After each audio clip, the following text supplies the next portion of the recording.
Assalamualaikum warahmatullahi wabarakatuh. Kami dari kelompok 9 akan mempresentasikan hasil dari makalah kelompok kami yang berjudul Filsafat Pendidikan Tradisional yang beranggotakan saya, Wardatul Ummah, dan Tiara Indah Wahyuni.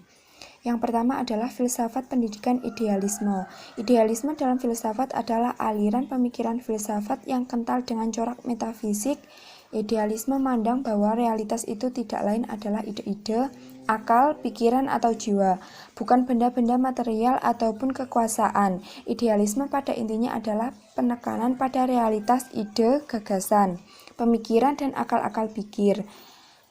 Idealisme lebih menekankan pada akal-akal pikir sebelum materi. Idealisme menganggap bahwa akal pikir adalah sesuatu yang nyata, sedangkan materi adalah akibat yang ditimbulkan oleh akal pikir atau jiwa. Selanjutnya adalah filsafat pendidikan realisme. Realisme berpandangan bahwa hakikat realitas adalah fisik dan ruh yang bersifat dualistis, yaitu hal fisik dan rohani. Dalam pendidikan ada subjek yang mengetahui tentang manusia dan alam.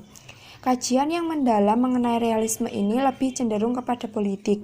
Namun beberapa subjek membahas mengenai pendidikan. Di samping realisme pendidikan, realisme membagi subjek pengetahuannya di antara realisme sebagai gerakan kebudayaan dan realisme dalam seni rupa. Dan dalam bentuk-bentuk realisme yaitu realisme ekstrem atau primitif dan realisme akal sehat. Filsafat pendidikan neoskolastisisme.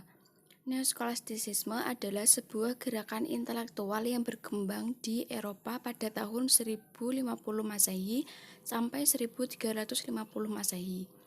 Esensi dari skolatisisme adalah rasionalisme.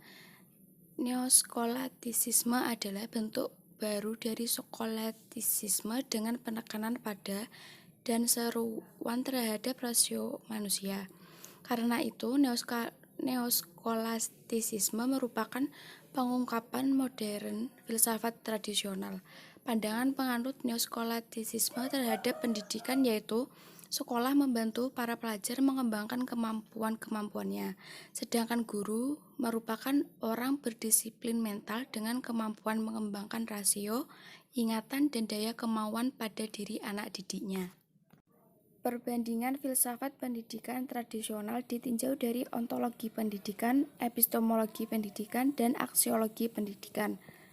Ontologi merupakan bidang pokok filsafat yang mempersoalkan hakikat keberadaan segala sesuatu yang ada menurut tata hubungan sistematis. Berdasarkan hukum sebab akibat dalam kajian filsafat pendidikan yang difokuskan kepada kajian ontologi pendidikan ini berusaha untuk mengupas tentang hakikat pendidikan. Epistemologi merupakan salah satu cabang filsafat yang mengkaji secara mendalam dan perihal tentang asal mula pengetahuan, struktur, metode, dan validitas pengetahuan.